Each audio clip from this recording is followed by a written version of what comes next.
Olá, hoje vamos falar sobre tabagismo. Esse vício vem diminuindo no Brasil, mas ainda é alto. Cerca de 10% da população é fumante. E você, já pensou em parar de fumar? Tá difícil? Então te convido a assistir ao programa de hoje.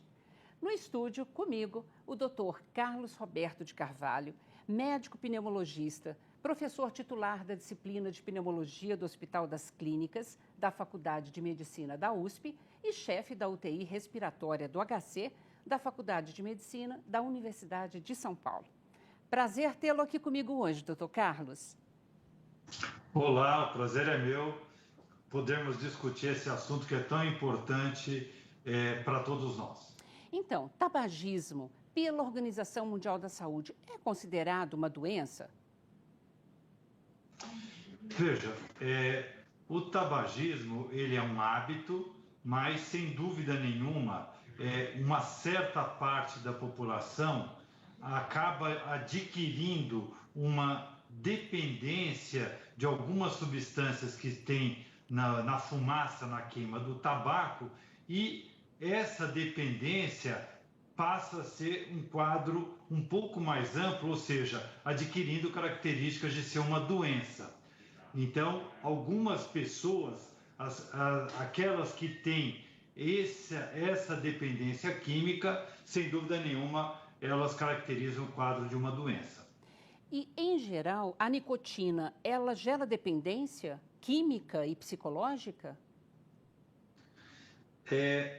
Sim, a nicotina, ela reage com alguns receptores que tem nas células do cérebro, que são os nossos neurônios, que são as células, digamos assim, mais importantes do nosso corpo, e elas se conectando a essas determinadas proteínas que tem na superfície, esses receptores que tem na superfície dos neurônios, elas promovem a entrada e a saída de uma série de íons, de sais minerais, e isso gera uma série de reações dentro do nosso organismo. E algumas pessoas, para fazer com que essas células funcionem, com que esses neurônios funcionem adequadamente, precisam, depois de um certo tempo de exposição à nicotina, precisa de uma certa dose de nicotina para que essas células se liguem.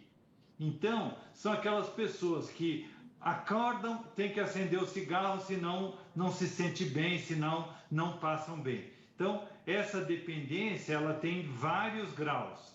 E quanto mais precisar da nicotina para ligar esses neurônios, maior é essa dependência.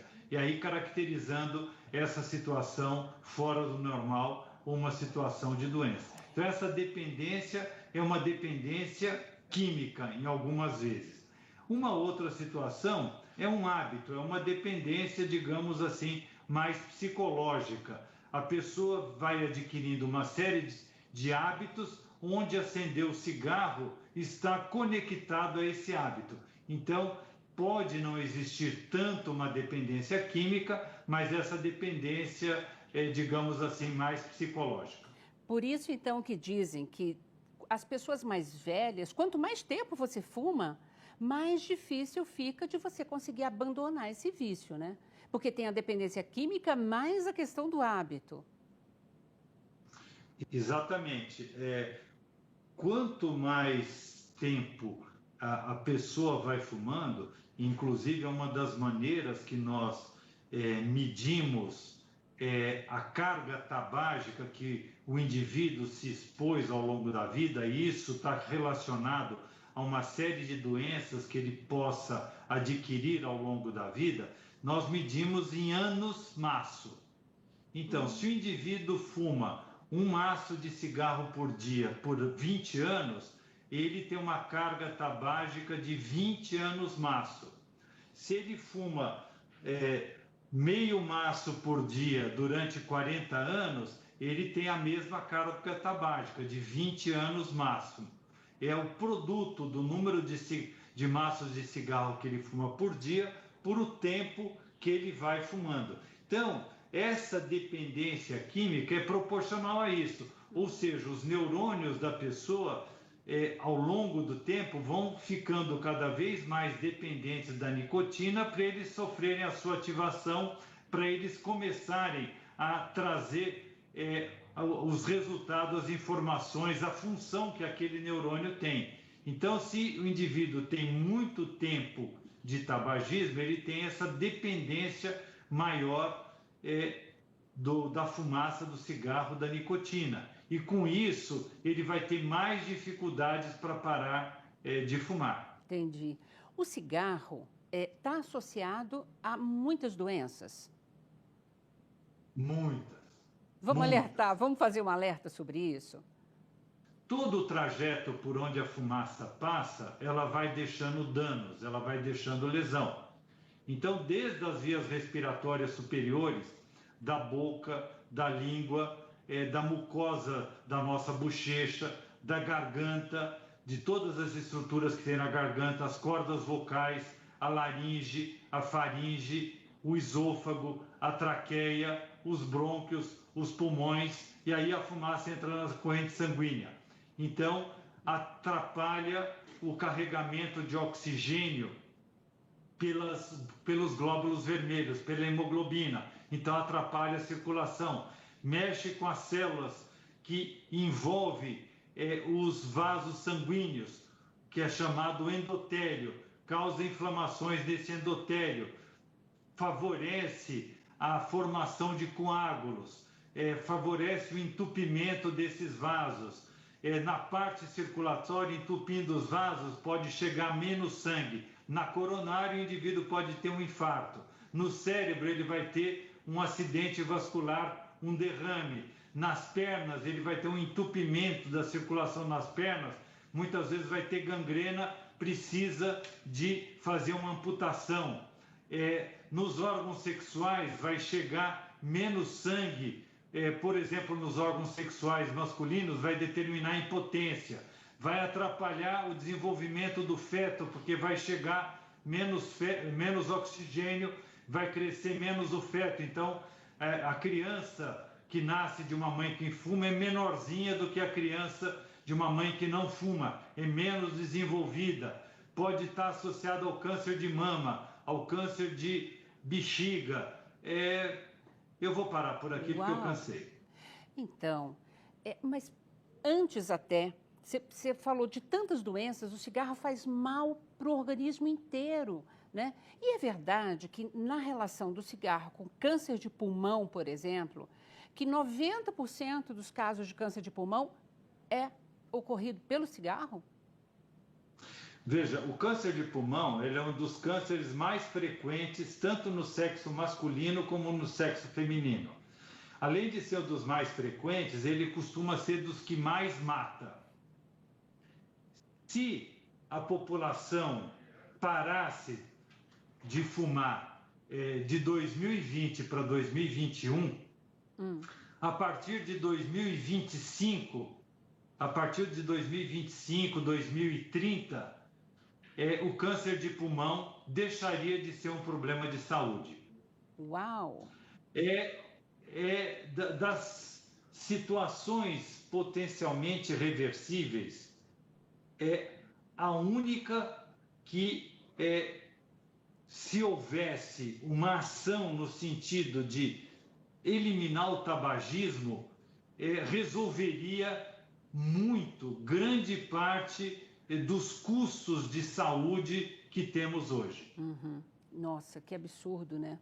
Agora, por exemplo, tem gente que faz o seguinte argumento. Você viu, fulano fumou a vida inteira e não morreu disso, viveu até os 80, 90, 100 anos de idade. Esse argumento, tem como a gente contra-argumentá-lo? Veja, é bastante simples na minha visão. Como falamos no comecinho, existe pessoas que têm uma dependência química, e isso que define a situação genética da pessoa, é o arcabouço genético.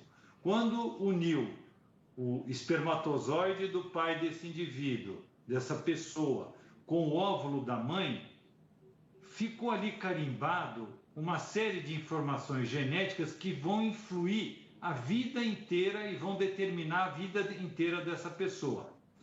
A vida dessa pessoa vai depender dessa carga genética e vai depender de fatores ambientais aos quais essa pessoa vai se expor. Uhum. Ela vai ter uma tendência a ter, por exemplo, viciada em tabaco e ter doenças relacionadas ao tabagismo. Uhum. Mas se por algum motivo ela resolveu ser uma pessoa mais natureba e resolveu nunca fumar, apesar dela ter a tendência, ela não vai desenvolver essas doenças associadas ao tabagismo. Uhum. Agora, tem pessoas que nascem com tendências diferentes. Ela pode nascer com uma tendência, ela tem uma carga genética que ela consegue conviver com a fumaça do cigarro, sendo mais protegida contra essa fumaça de cigarro. Então, ela pode morrer aos 80 anos atropelada e ter fumado dos 20 aos 80. Fumou por 60 anos. Se eu fizer uma necrópsia nessa pessoa, se ela morrer atropelada, eu vou fazer uma necrópsia, eu vou achar sinais do tabagismo no pulmão dessa pessoa em 100% de quem fuma. Entendi. Eu vou achar áreas com degeneração dos alvéolos tipo enfisema, áreas com degeneração dos brônquios tipo bronquite. Mas essa pessoa não manifesta doença bronquite enfisema, que nós chamamos de doença pulmonar obstrutiva crônica. Cerca de 20%, um pouco mais, um pouco menos, dos fumantes vão desenvolver a doença do ponto de vista clínico. Os outros, perto de 80%, não vão desenvolver essa doença do ponto de vista clínico, mas eles vão ter lesão, por exemplo, que estamos falando do pulmão, 100% deles vai ter lesão pulmonar. Então, a interação da genética com o ambiente é que vai determinar se ele vai ter a doença ou não. E só para fazer um paralelo, a mesma coisa acontece com tuberculose. 100% das pessoas que se expõem ao bacilo da tuberculose desenvolvem doença, tuberculose? Não.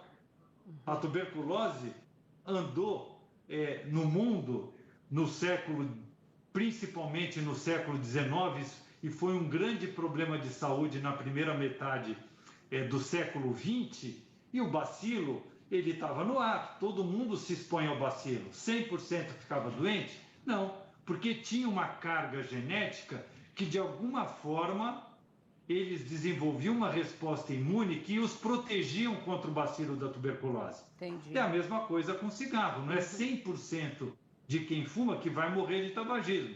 Uns vão morrer porque o avião vai cair, porque vai ser atropelado, vão morrer de um câncer em um órgão que não tenha nada a ver com o tabagismo e assim por diante. O problema é que a gente não sabe, né? Se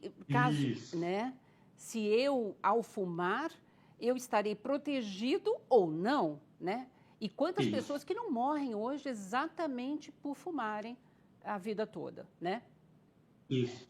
Doutor Carlos, E a mesma coisa, essa mesma carga genética define se a pessoa vai desenvolver uma dependência química do nicotina ou não. Sim. Então, tem pessoas que não têm essa dependência química, têm esse hábito. Aí levam um susto. Vão fazer um check-up aos 45, 50 anos de idade e aparece um nódulo de pulmão.